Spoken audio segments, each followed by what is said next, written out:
for tuning in to the Straight Outta Prison podcast. My name is James K. Jones, and this is my story. And this is Haley Jones, and this is his story that has now become a part of my story. Girl, we got a story. We got a story, and it's not with the ex-girlfriend we just talked about last episode. This is funny. We talked about her in season 3, and now we're back talking about her in season 4. Yes, when are we going to true. be done with that? Well, we ended last episode by saying 2012 was coming. It was on the way. I didn't know. Yeah, and you had officially kind of cut it off, finished. Well, in 2010 I did. Oh, But was there more? I had a few more stops to go. I mean, not with her. I was actually engaged. The year that we met, I just had been engaged and broke off an engagement. Well, that I did know. Yeah. So, well, we digress. Okay. But where are we at now? We're at the middle end of 2008. I didn't really have a lot going on in my life except for Kairos. There wasn't, that's about all I had. I mean, I'd sold my house. I didn't work for Tony anymore. I worked in my business, 60, 70 hours a week. And to top it all off and to something that just hurt my manhood was I moved back in with my mom. Living with your mama. So who wants to be a 35-year-old man living with their mom? I mean, not me. That's like the ultimate, just, I don't even know what I'm trying to say. It's like You just felt like that feels like a step backwards instead of a step forwards. it doesn't. It kind of hurts your pride and your manhood. And it was just, but there was a part of me that thought, she came to live with me in 2000 and lived with me all the way to 2005. So if I need to live with her for a little bit, that's okay. Well, and I think we all go through these seasons. I mean, I'm not a man, but I'm a woman, and it definitely hurt my pride as well when I moved to Alabama from Sweden. And even though it made total sense that I moved in with my parents initially before I found somewhere to live myself, but it was very difficult mentally moving in with them and feeling like I am 30 years old. Living with my parents, especially coming off, in my case, where I owned a condo over in Europe. I had a career over there.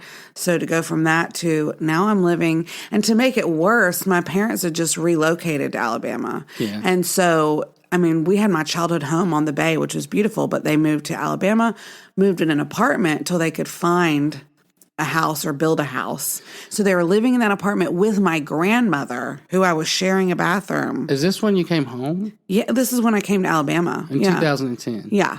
Okay, I thought they had their house set up and everything. No. Well, no. So State Farm, who we worked for, paid for Let's the move. unpack that real quick. Why did your parents move from sunny Pensacola to Gardendale, Alabama? Okay, well, we're currently in hurricane season, so that's a part of the picture. Yeah. So my dad had a State Farm agency for 30 plus years in Pensacola, Florida. He built it from the ground up. Very successful. He's very successful. Right. So in 2008 or 9, I'm not sure, but State Farm, because there had been so many hurricanes come through and there had been such a hit, so many payouts, that they stopped writing homeowners insurance. Through the whole state? Through the whole state within a certain distance from the water. Oh. So, but then on top of that, they were not renewing homeowner policies that were within a certain number of feet from the water. Oh, wow. And in Pensacola, which is a beach town, that was actually a very significant So he piece took a hit in his business. of my dad's business, right? And they knew that was going to happen to agents. So what State Farm did is said, especially in his age range, he was 6C, they said, we're going to offer you an early retirement if you want to. I mean, it was a pretty little package. Or you can try to, rebuild back up, which I don't think he wanted to do. Or you can relocate and find an agency, but you have to be chosen. And so he was in the pool with all the young guys. Oh, wow. So long story short, he and my dad was a very young 60. He was not ready to retire Yeah, at he was all. still rocking and rolling. And they just saw it kind of as an opportunity to be like, where have we always wanted to live? I mean, they're empty nesters. That's so neat. they made this list of everything they would want in a town or city. Can I interrupt? Yeah. Your mom told me that she was sick of hurricanes herself. Oh, my dad was too. Because she said your house got hit so many times. One time the roof came off. Oh, yeah. They rebuilt our house Probably, gosh, 5-6 times. Oh, man. You get me once on that, knock my house down, and I might rebuild a second time, but after you get me a second time, I'm out. Right. I'm moving in. Yeah, and my dad grew up in Miami. So, I mean, he had been experiencing the hurricanes. So that was just life. His whole life, Damn. yeah. But he was sick of it, too. He really wanted to get out of Florida. Yeah. So they made a list of, I don't know how many things it was, but it was a pretty big list of everything they wanted in his town. Time out, just for context. This is around 2009, 2010. You were in Sweden. Yeah. And you had been living there for 8 years. Yeah. Your brother Hobie and his wife Val, they were living in where? South Carolina. South Carolina. Mm-hmm. And then your sister Abby and her husband Sean, they were living in Pensacola? They were in Pensacola, And yes. Sean actually worked for your dad. Correct. He was learning how to be a State Farm agent. Yes. And they were married a couple years, had 2 kids? Yes, 2 kids. Molly and Emmy? Mm-hmm. The first grandkids? Yes. Okay. Carry on. So they made this list, and there was a couple different places that an agency came available. Gardendale, Alabama was one of them. They came to visit. Can you imagine saying, yeah, let's go to Gardendale? Right. And my mom said it was quite miraculous, though, that everything they had on their list checked that box. So they uprooted. They sold our home in Pensacola, and my dad took over an agency that was similar size to the one he walked away from In Gardendale? Before, they canceled all those things. In Gardendale, Alabama? In Gardendale, Okay. yeah. And so they made that move Christmas time, December 2009. Yes. And let me just interject. You came over to help them move. I flew over for a week for Christmas and to help them move. So this was a monumental move because they were moving their whole household, y'all's whole family life. Yeah. Everything they had was being moved from Pensacola to Gardendale, Alabama. And then at the same time, Sean and Abby were moving up here too? Correct. Okay. So they were moving with them because obviously my brother-in-law was working with my dad in his agency in Pensacola. Yeah. So he was just going to come work in his agency in Gardendale. So they were coming too. Correct. So this is the most interesting part of our story. I mean, up until this point, I feel like we've been telling my story. Yes. But I had a guy, I think it was in season 1, he somehow got my cell phone number and he called me and left a voicemail. And he said he wanted to be on the podcast. He wanted to tell his story. And I said, well, we're going to tell other people's stories. And I still want to do that when we wrap this up. Yeah. But we're going to get through our story first. And he was a little aggravated with me, but he was like, well, I'm just trying to find out when is her story going to become a part of your story because it ain't making no sense. I said, well, just stay tuned, bro. Just stay tuned. Yeah. But really, your parents moving to Gardendale, this was a neat connection of how we connected and became Team Jones. Absolutely. I mean, if they hadn't made that move from Pensacola, which like when I flew over, I mean, they had lived there over 30 years. They had built a house when I think I was 4 or 5. They'd built this house on the bay. And so when I flew back in 2009, I mean, going through that house in my childhood room, and I mean, it was a lot of things in that house you can imagine. Was it hard, like emotionally? Just thinking that your house wasn't going to be there anymore? Yeah, I mean, that was a weird feeling because I remember, I mean, I was very young, but it's one of my very few memories opposed to you. But like when the house was being built and when it wasn't done, I don't know if you've ever walked into a house that's in the middle of construction. And my brother and I, because my sister was a newborn baby, picking our rooms. You know, this is going to be my room, this is going to be my room. Because there was 2 rooms that were very similar. Wow, I haven't even thought about Abby. She never knew another home.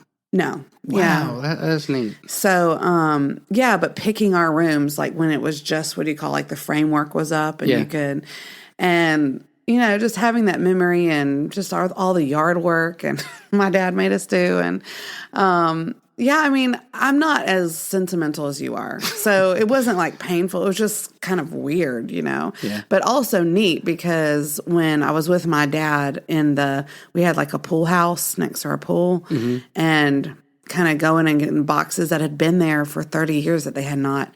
And some of it was like their original china or like dishes they got from their wedding back in that I had never seen before. So that was really fun. That's neat.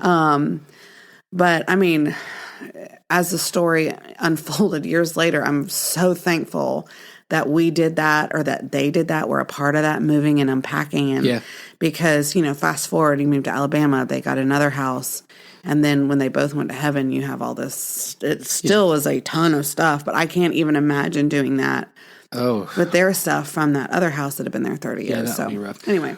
Let me interject because your story becoming a part of my story had your parents moving to Gardendale was a part of that, but there was something deeper that happened in the week that you were here that really got you here where we could meet. Yeah, so I mean, I feel like I need to emphasize again just how crazy that was. And you had no plans to move to Alabama. Well, hold on, and how unusual it is for a 60-year-old man and his wife to uproot from everything they've known and grown and loved. All their friends were there to move to a new state, a new town, and start over. Essentially, I mean, that's from my estimation, pretty unusual. Well, I didn't know your dad. I really only had one conversation with your dad before we were dating. And then he passed away and went to heaven right after that. So I didn't know him other than that one conversation. Mm-hmm. But just hearing other people talk about him, and, I have the majority of his books and journals and stuff. He was an adventurer. He was, and it's like a kindred spirit. I feel it. Like, that's how I am. I love to go on new adventures. And as long as I know that it's like Jesus calling me to it, I know it's going to work out and it's going to be fun. And he seemed to be that kind of guy. He definitely, with all he had, especially in the last 20 years, pursued dreams and purpose. Yeah. And with excitement. I mean, I remember, I know we're jumping ahead, but literally the week before he went to heaven, which was very unexpected, so we did not know it was coming. Yeah. We sat down. We went to this like little bar restaurant in Mountain Brook, which is all kind of in the same area. Mm-hmm. And I mean, he was like, okay, this is how I'm mapping out our future the next 20 years. Okay. Like I need you to be on board. Yeah. He talking wanted about me and him. Right yeah. by his side. He's like, I envision you working for me and with me, till I'm done. And I'm seeing tours, I'm seeing books, I'm seeing and he was just like dreaming it out, I mean, he had some wheels on. So what was he calling this venture? What was he calling it? He named it. He actually bought a website. Well, he had become fixated. Yes, he actually bought the website called Narrowing the Gap. And we just launched a podcast called Narrowing the Gap. Yes, we did. It's more of a teaching, inspirational. Yeah.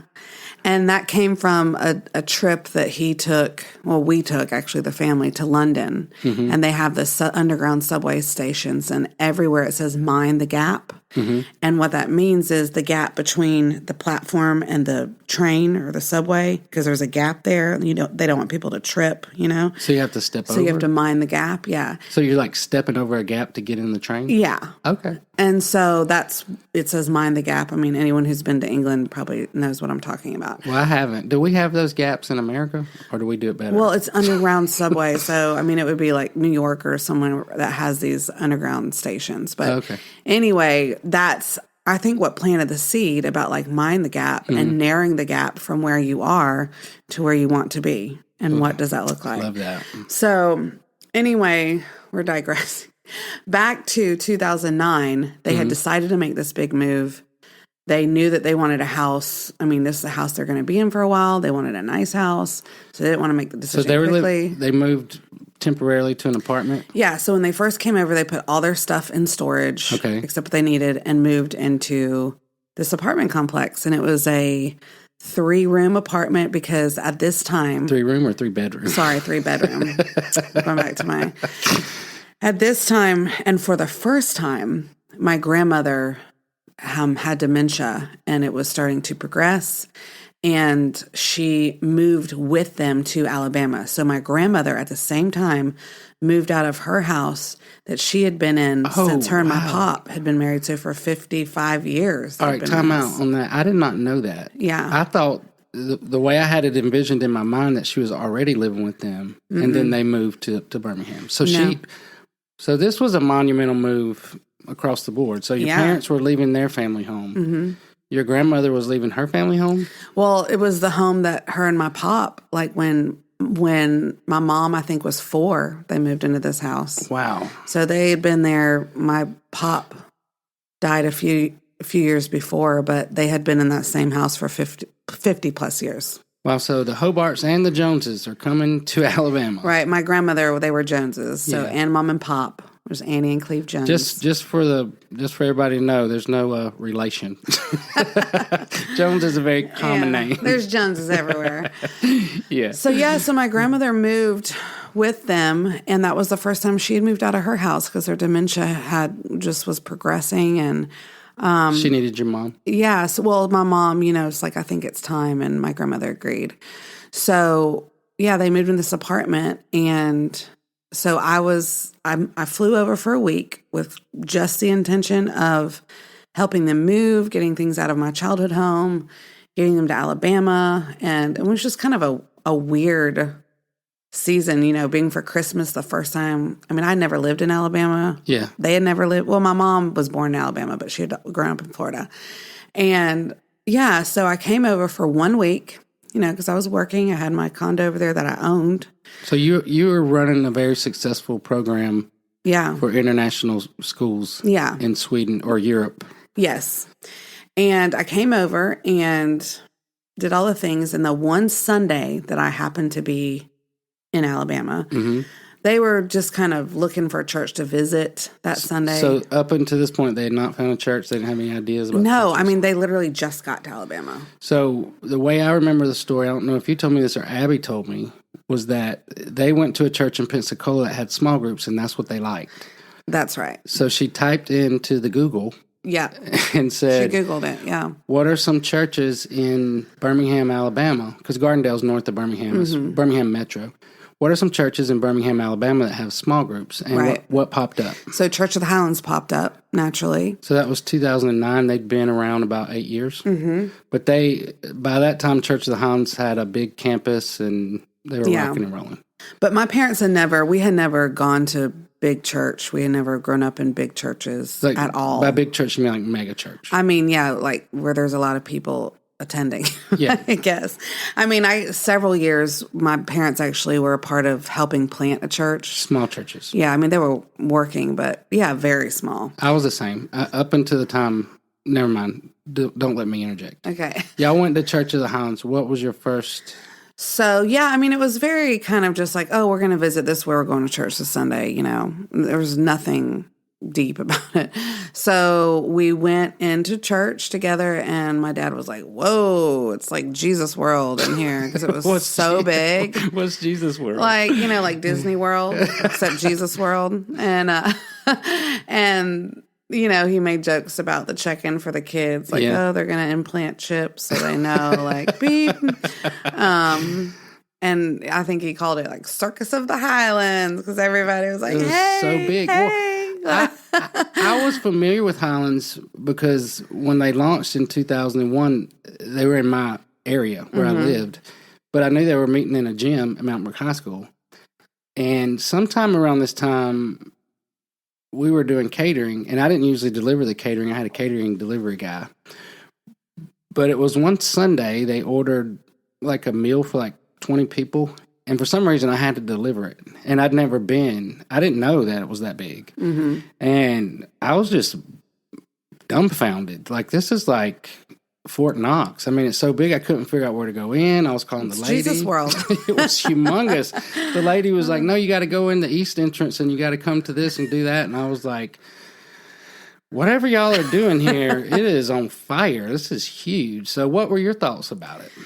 I mean, it was a little overwhelming, but you got to remember at that time, I was like, oh, my flight's leaving the next day. The very next day? Yeah, I'm going to church with my family, and there was no kind of... Visiting that church was the afterthought to all the things. My parents had just made this huge move. It was just something you were doing. Yeah.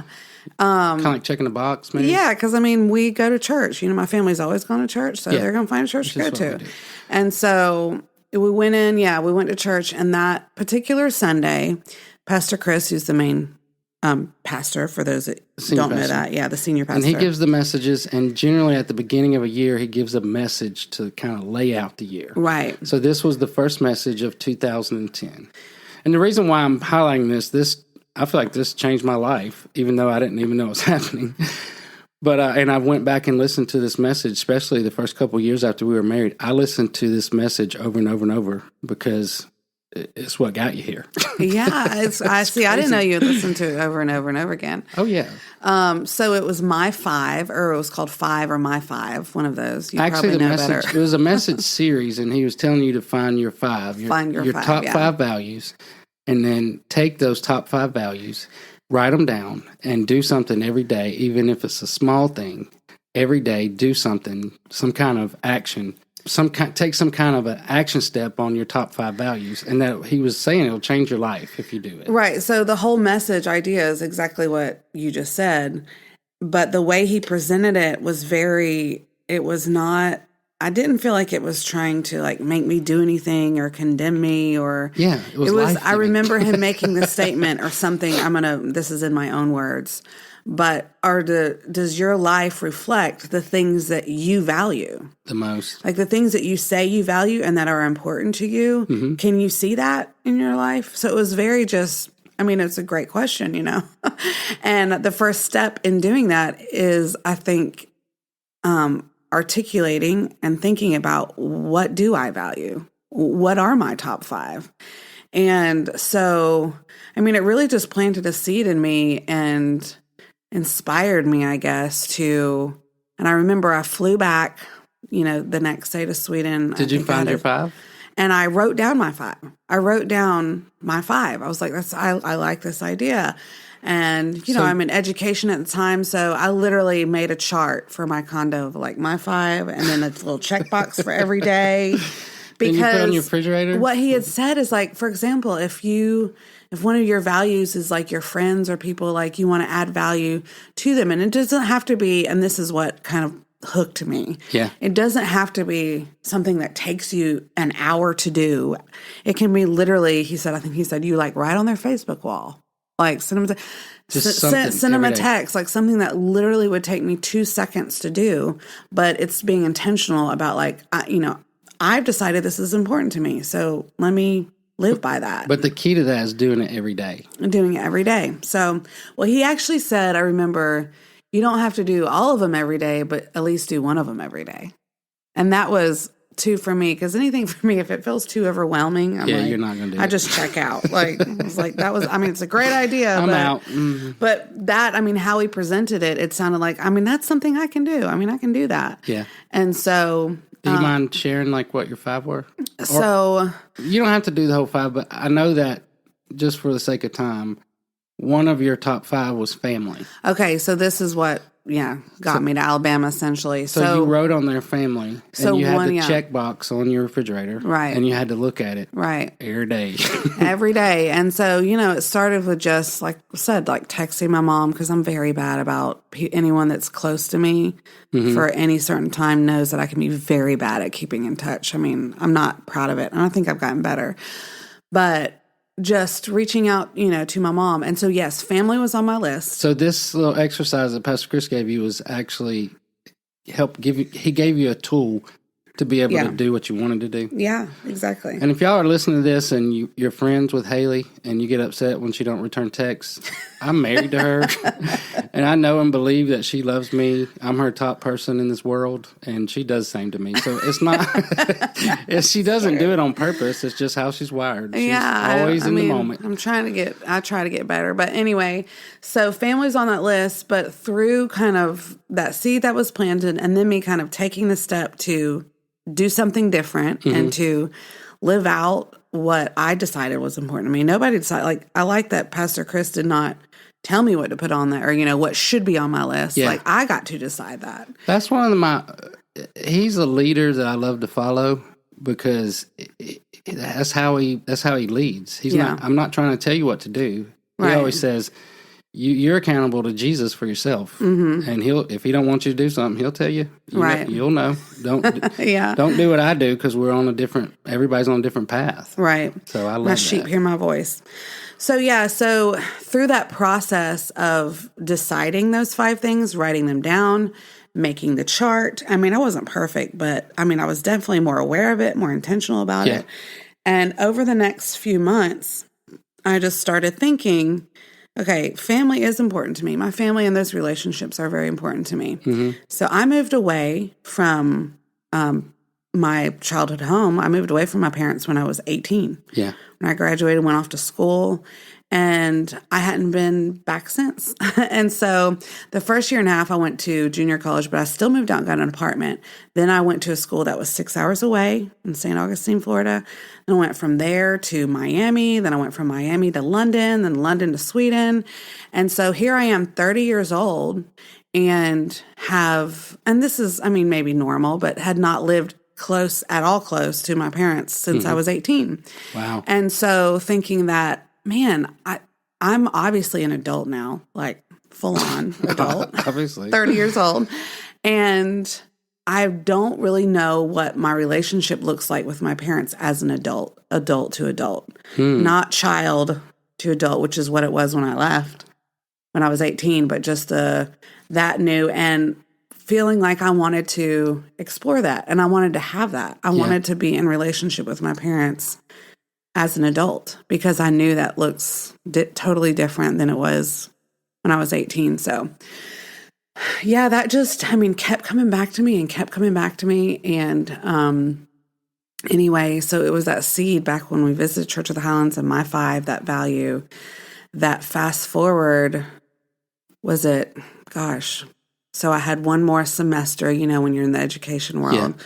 And somewhere in between there, I started entertaining the idea of moving to Alabama. Wow. Which, if you knew me then, like, if you knew me then at all, I mean, my friends there were like shocked. I was like, well, I'm moving to Birmingham. Everyone thought I was moving to Birmingham, England. But they didn't call it Birmingham. They called it Birmingham. Yeah. I mean, and I was like, oh, no, I'm not moving to England, because that would be a more normal move. From Sweden. When I said Birmingham, Alabama, I mean, the look on people's faces was amazing. So they're like, what's that? Yeah, I mean, they're just like, Alabama, like Sweet Home Alabama, like that song. It was December 2009, January 2010, that I was here for the visit, somewhere in there. And by July 2nd, I was on a plane. I had sold my condo, resigned my job, and flew to Birmingham, Alabama. And you had a pretty intense job. I mean, you had a lot of responsibilities. Yeah, I mean, I had been there for 8 years. You had a full life over there. I mean, friends, and that was my life. My friends were there. I didn't have, it wasn't like, I mean, my friends from Pensacola, like in high school, they had all moved different places, and some friends in Miami, and it was all scattered, but I had a life and a group of friends that I loved. I still love, even though I'm terrible at keeping in touch. But shout out to Sweden, all the Swedish people. That was my life, and I really loved it. But there was something in me that was just pulling me, just a desire to do something different and to make that huge change. Because I mean, I hadn't been married; I had been engaged to a Swedish guy. I mean, that's probably for another podcast, but that had been over for a little while. Was it a couple years? Yeah, it had been over for 2 years. Okay.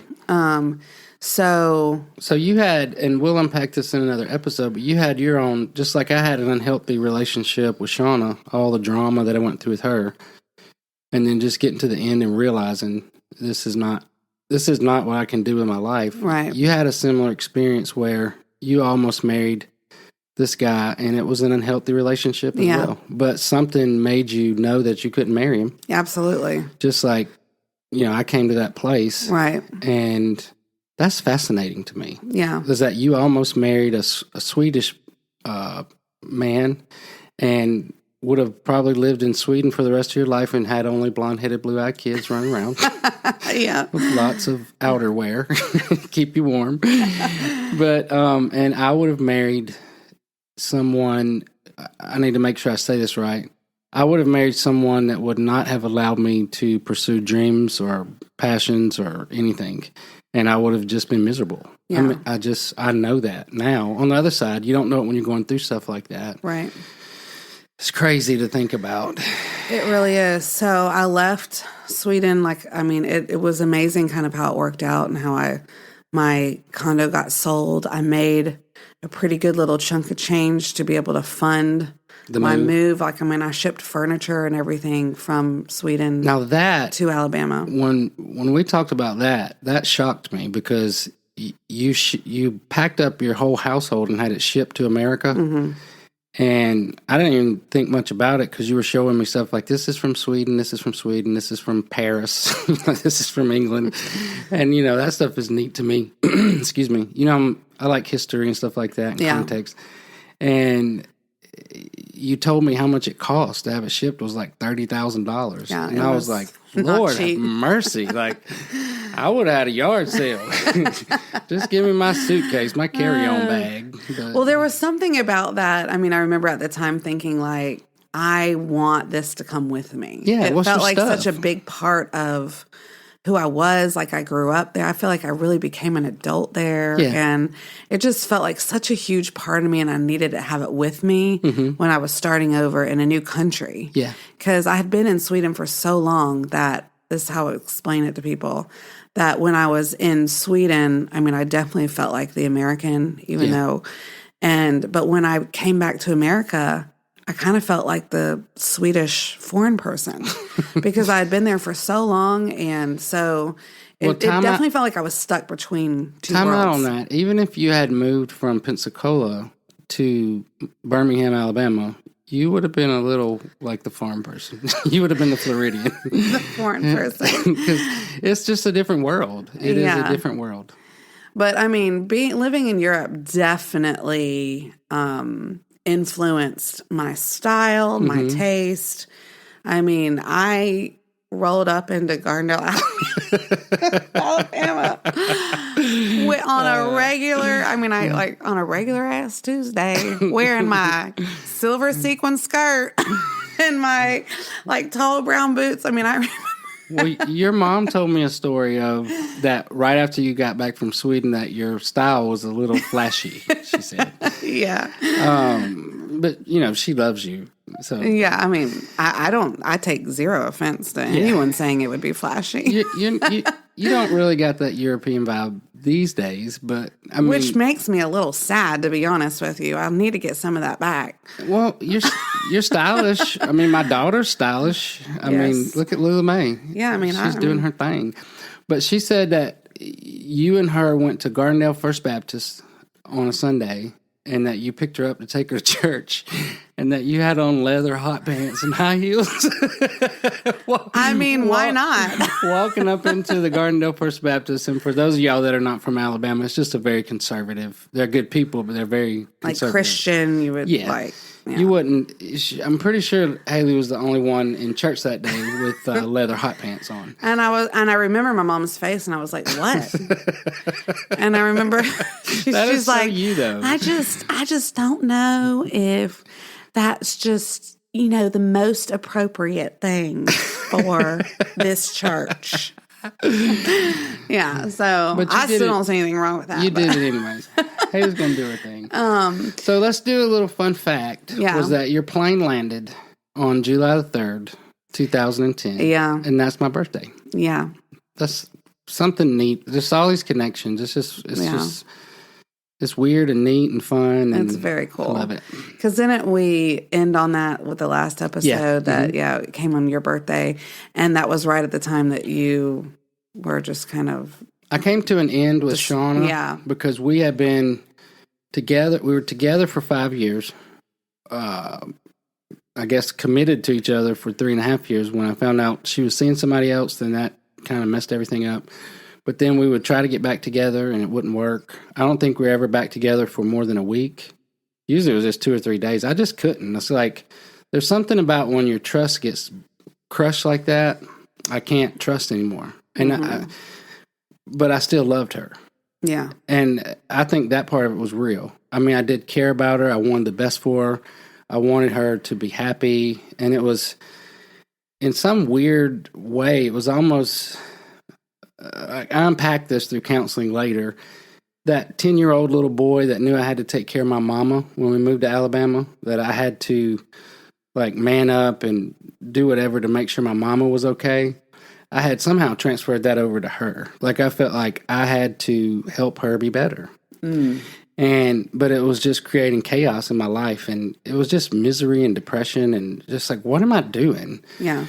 But I can remember, and it was in 2010, I looked through some of my journals to see if I could find a date, but I know it was in 2010, so it was about the time that you were coming over here. I was at Cairo's putting out the trash in the dumpster pad. It was just a separate place where we had our dumpster. Mm-hmm. And I was praying because there had come this opportunity once again for us to try to get back together. And she was ready, I was ready, but I was scared and I was back and forth.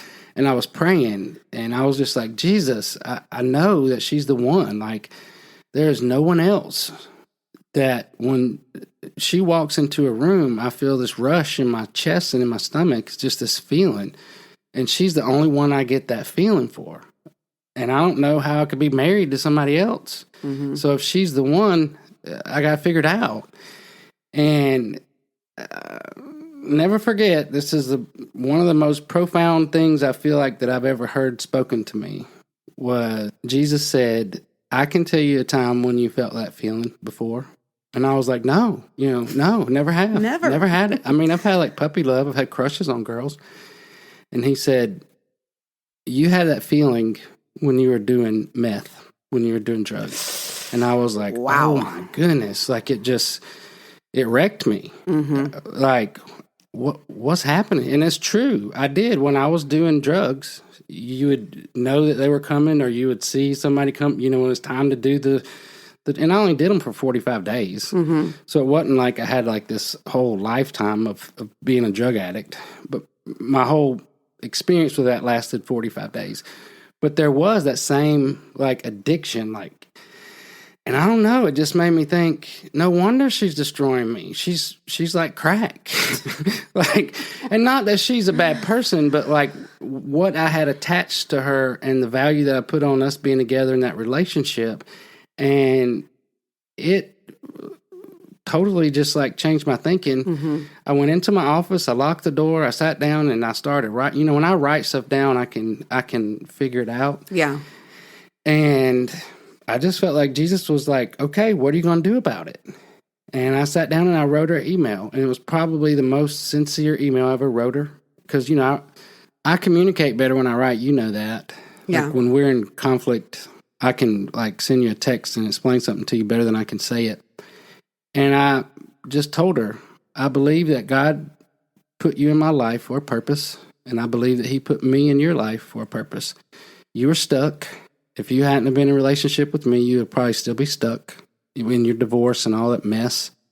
And I was in a place where I was stuck because I felt like I couldn't, maybe I was damaged or something wrong with me. I didn't know how to love people and I wanted to be married.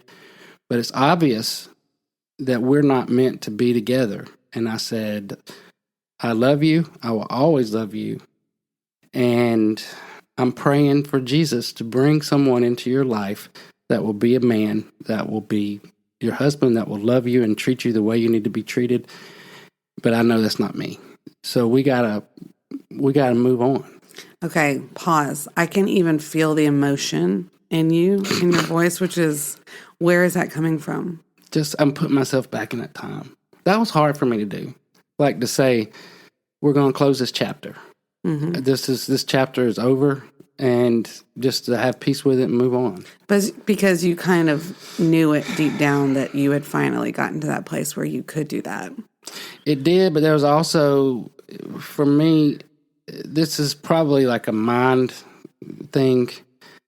I hate when I put my time and energy into something that doesn't work out. Mm. I hate it. Like, why did I waste my time? Like, my time, for me, time is more valuable than money. Right. Because there's so much you can accomplish with time. You get results, you do stuff, and I love to do and get and do and get and do and get and do. I mean, like, get results. Like, yeah. It's like planting a garden. Like, you put your time and effort into planting. So you had worked really hard on the garden of y'all's relationship. I had worked myself to death. And she did too. I mean, we were in counseling. We weren't even engaged. We were going to counseling. We were trying everything to make it work. And it just wasn't working. It was very hard. But I knew that was the end. Like, it's over. And I did. I did pray for her. I sincerely prayed for her. That God would bring somebody into her life that would be her husband and take care of her. And I don't think it was 6 months later he did. So what would you say to the person that's listening that says, wow, you still have all this emotion? Does that mean there's something still there? No, there's nothing there. No, I see it. I see it in clarity you don't see it when you're in it, but you see it on the other side. And I really did not have full like understanding and peace with that until after we were married. It's being in an intimate relationship with her helped me realize the issues that I had and got me to a place where I could go through counseling and deal with them and find healing and get freedom from all that stuff. Just like I did, that would have been 2010, just like I had 12 years earlier when I started counseling. It meant something to me later on because I realized that if I hadn't have been in a relationship with her and learned how to deal with all that stuff, you would have never been married to me. You would have never said yes. You probably wouldn't even have dated me. You would have, because you're different. You would have been like, yeah, you're interesting, but my dad taught me, we don't got to go. So there was purpose in that for me, but I also believe there was purpose in that for her. And I do. And I think it was about 6 months later, I got a call from Steve. And he said, it was actually Shauna's 30th birthday. He said... and what year was this, to give us context? 2010. Okay, 2010. She was born 1980, just like you. Oh, awesome. Same age gap. Good year. Her birthday was a few months after that, in 2010.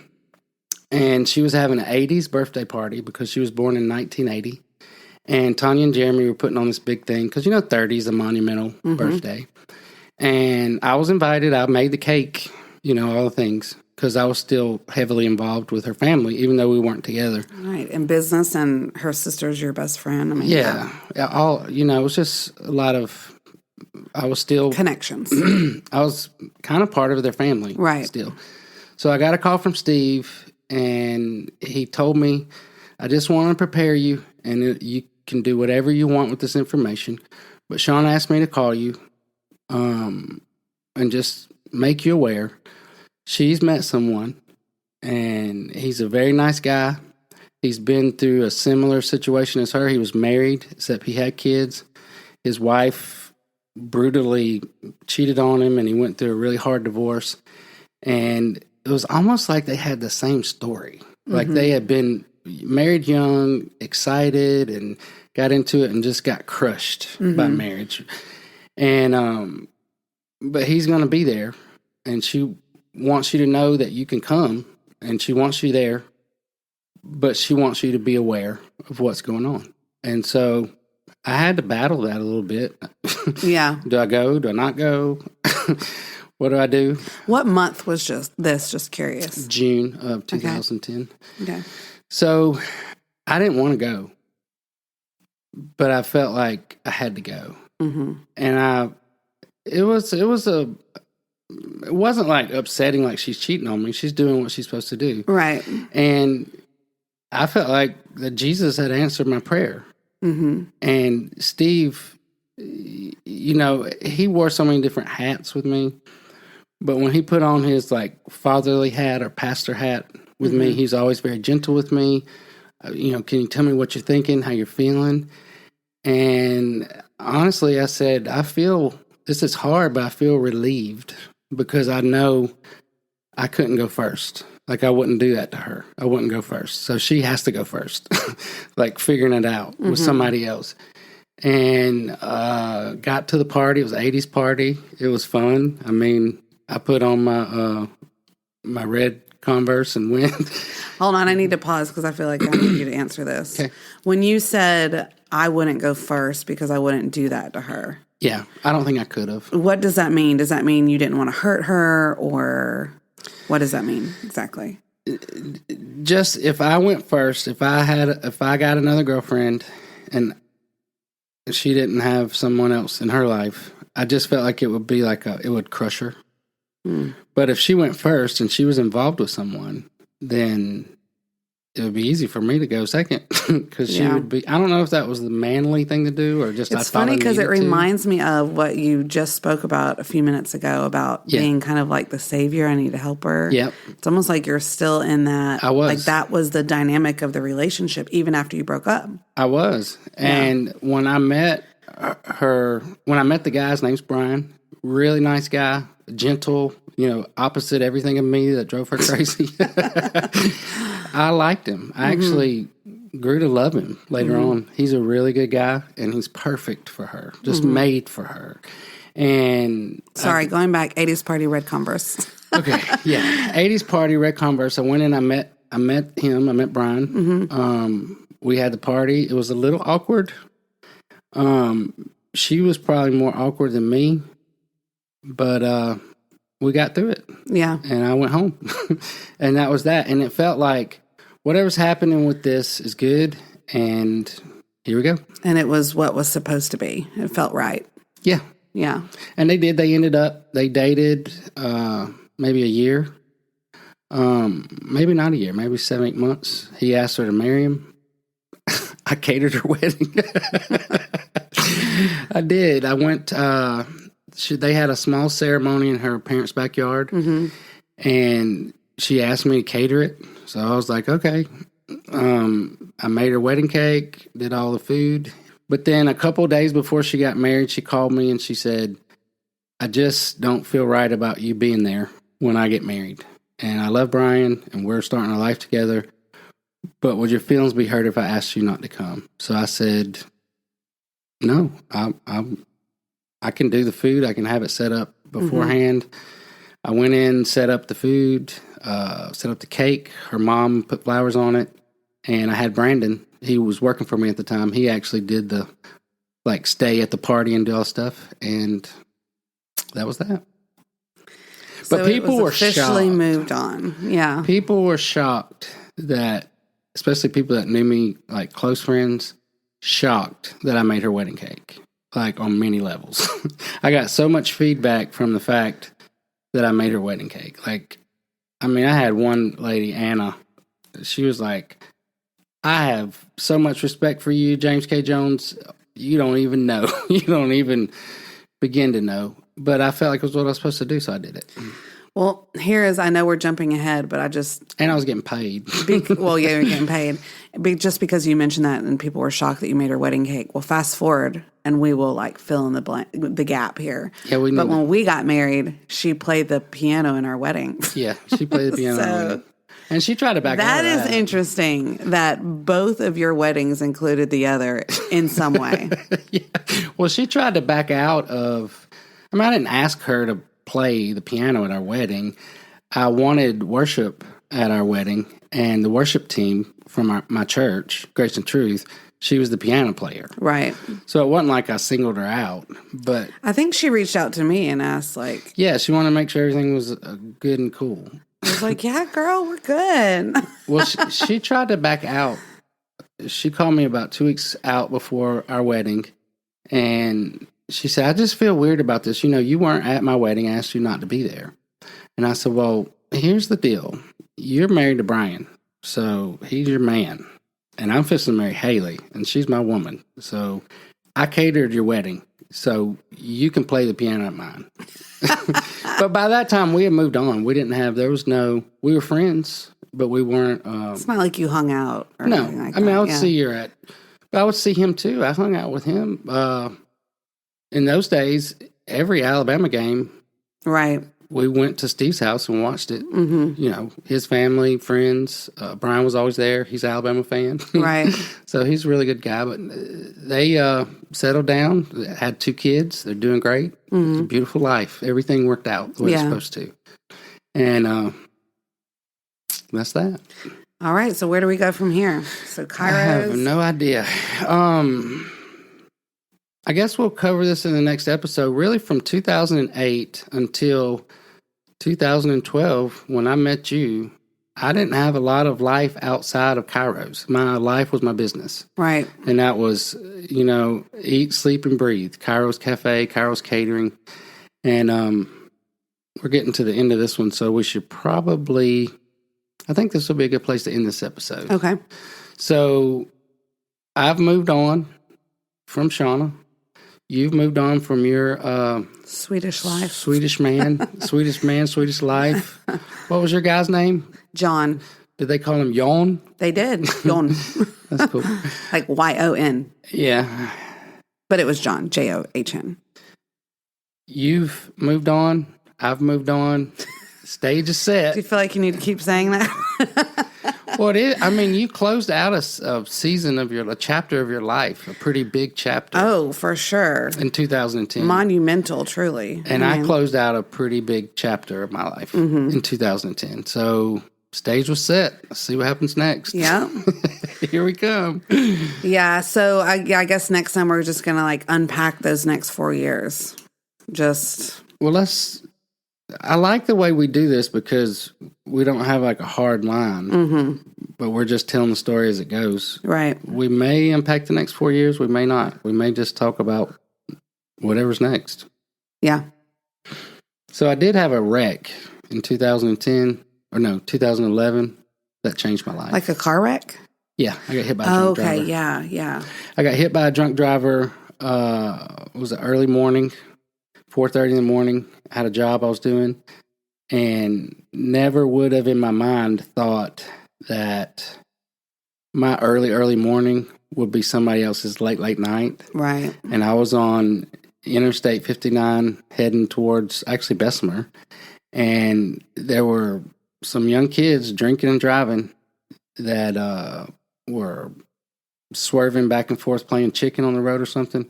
And one of them came around the corner. I was in the middle lane, and he almost hit me. And I saw the lights from behind, and I thought, he almost hit me. But when he swerved to not hit me, he hit the guardrail. And when he hit the guardrail, he bounced back and hit me. And I thought I was dead. It was just violent and loud, and my windows were down. There was glass everywhere, and it was, I've never been in a wreck like that. And it's the sounds and it was bad. But I thought that I was dead. This is it. And the thing that changed my life was I was okay with it. I was like, Jesus, I trust you.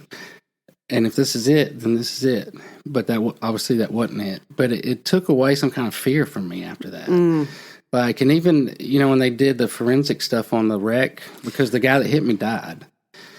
So they had to come investigate and all that stuff. Something happened, and I felt my vehicle. I was in my little red Toyota catering truck. I felt Toyota Tacoma. I felt the truck start to flip because the other car was, and I was seeing it with my eyes. This car was rolling and flipping down the highway, and I felt my truck was starting to flip because I was, I usually do at least 10 miles over the speed limit. Right. So how fast were you going then? I was probably going about 80 miles an hour. Wow. He was going over 100 miles an hour. I felt the truck start to flip, and then something stopped it. And it was weird. And I was in shock right after it happened. But he hit me from the driver's side. The two tires on the passenger side just blew out. And when they were doing the thing, they couldn't figure out why my tires blew out. But somebody, I don't even know who it was, came back later and said the tires blowing out is what saved your life because I don't know. It was just... Because it would have continued flipping. Yeah, it would have flipped. The tires blew out. So as it was flipping, the tires blew out. The tires blew out and it steadied it, and I didn't have a scratch on me. Mm-hmm. I was covered in glass, and I thought it was glass from my car, but it was their glass covering me. But it didn't have any cuts. I didn't have anything. I had nothing. I was just... fine. But also you had to witness this kid die. Oh, that was awful. It was, I can't even begin the shock that I was in because right after the wreck was still dark. It was 4:30 in the morning. somebody on the other side stopped, jumped the wall, and he had 2 other passengers in there with him. They were trying to pull him out, and this guy was telling him, "Stop! Don't mess with him. We've called the ambulance. Don't mess with him." And this bothered me afterwards. I couldn't look at that. I turned and walked the other way. I walked about half a mile down the highway before I got. Another guy stopped and was chasing me.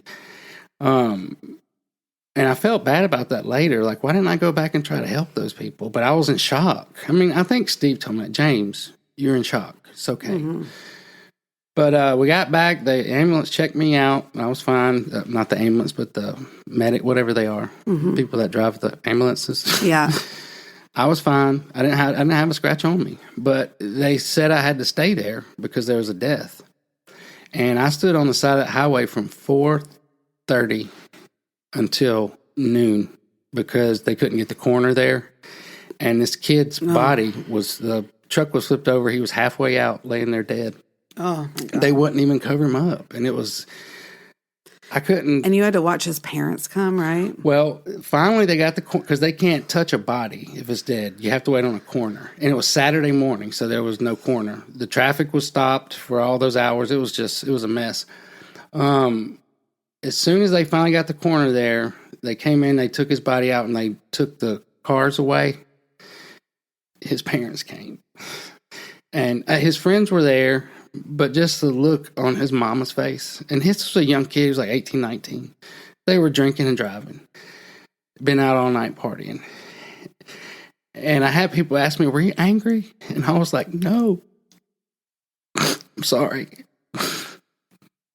The only thing that I could think was how many times when I was that age that I did the same thing. I was drinking and driving. I was doing all those things. Was that my mama never had to come and find out that I was dead on the side of the road. Like, what kind of gift? Like, why did he die? Why not me? I mean, I probably did worse than that. I mean, when I was 18, 19 years old, I have gotten so drunk at parties that I don't even remember how I got home. Like, it was in a total blackout. So it was something changed in me after that. It was, number one, that I faced death because I thought I was dead and I wasn't scared. I was like, I trust you. I trust you, Jesus. I know where I'm going. I'm good. But then the other part was that just the gift of life, that God had given me a life and given me a gift. And I needed to live that. I needed to embrace that gift every day and not stay caught up in the things. Because at that time, I was so worried about business and money and finances and stuff like that. But it changed everything about me from that point forward. Wow. So I don't know how we're ending on that. That was heavy. That was heavy. That was heavy, but it did. I was in a place where we were stuck at Kairos because we were in a small space in downtown Birmingham, which you have there's just a limited amount of business that you can do there because 40,000 people drive in every day to go to work. And then at 5 o'clock, they drive out to go home. So everything that I could do with Kairos as far as growing it and expanding it was done. There was nowhere else we could go except to open another location. So that was what helped me know that I don't need to be afraid. I just need to expand, do what I need to do, and keep going. Wow. So that's how we got there. That is a good place to end, though. Yeah. Because I do think that's something that, gosh, I don't even have words, honestly. That's crazy. So, okay, let's pep it back up. We don't want to leave on a low note. Haley's living in Birmingham, Alabama. Yes. Specifically Gardendale. Well, actually, I was not living in Gardendale at the time. Well, yeah, I was. I was in the apartment with my parents. Yeah. So you went from Gardendale, and we'll tell that story later. But you're here. I'm here. You're free. Ready to mingle. I'm free. Ready to mingle. You're free. Just escaped death's claws. Yeah. But I had really one more stop to make on that journey before I got to you. And we will pick up there next time. Should we say what we'll pick up with? No. I mean, it kind of It's say a name. called a cliffhanger. I know I was going to say the name. The name of what? Karina. Oh, you were supposed to wait. Well, I can cut it out. Okay. Well, I'll wait. I don't know. Let's just say the name. Fun, though. And we'll pick it. All right, so you're single and ready to mingle. I'm single and ready to mingle as well. I don't know about that, yeah, But I did have one more stop I would have to take on the journey to get to Haley Ann Hobart Jones. No, that's a cliffhanger. We'll just call that episode Karina. All right, you weren't supposed to say that much, but coming next week, you're going to hear more about that. Karina. What a pretty name. Okay. That's off of a movie. That's off of a movie. Let's not get carried away. That's off of a movie. I know, I'm just playing. All right, well, thanks, guys. Thanks so much for tuning in to the Straight Outta Prison podcast. Thanks, guys. We will see you next week.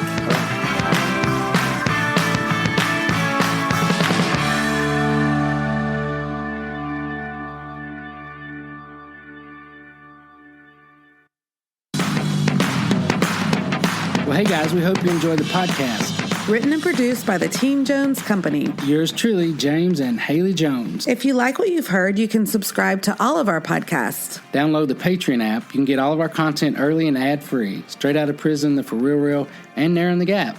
There's a specialized feed there for all subscribers. You'll get downloads, updates, exclusive contents, live Q&As, and more. Or head over to teamjones.co/podcast and click on the Become a Patron button. And I'll also put that in the show notes. Other ways you can support us is to like and share, leave a rating and review, and support our sponsors. They help us provide this platform for free. Listen on Apple, Google, Amazon Music, Spotify, iHeartRadio, and more. And thank you again for being a part of our story. Oh, I love that.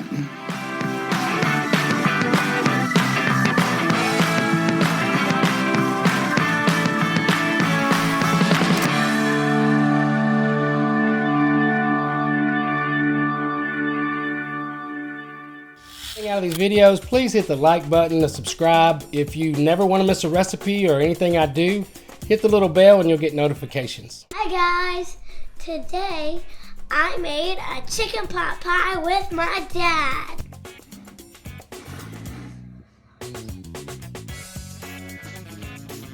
I got vegetable. Okay, you ready to put this top on this pot pie? Yeah, and now I'm going to decorate it. Ooh, this pie is looking good. Why do you have a paintbrush? It's actually not a paintbrush. It's called a pastry brush. I'm painting now. And I'm not painting a picture. I'm painting food. All right, time for the verdict. Yep. It tastes amazing. Follow my dad's YouTube channel for more. This is good, baby. Wait, no, I thought I never make dinner. Well, we'll make dinner together soon, okay? All right, Lula made that for your dinner. What do you think? It's good. It's good. Happy right. birthday. Okay, it's not your birthday, but Judah James, look at Daddy. Lula made you dinner. What do you think about it? H-I-A-B-C-D-E-F-G-H-I-J-K. So you just don't care? Now I know my ABCs. That time of GC with me.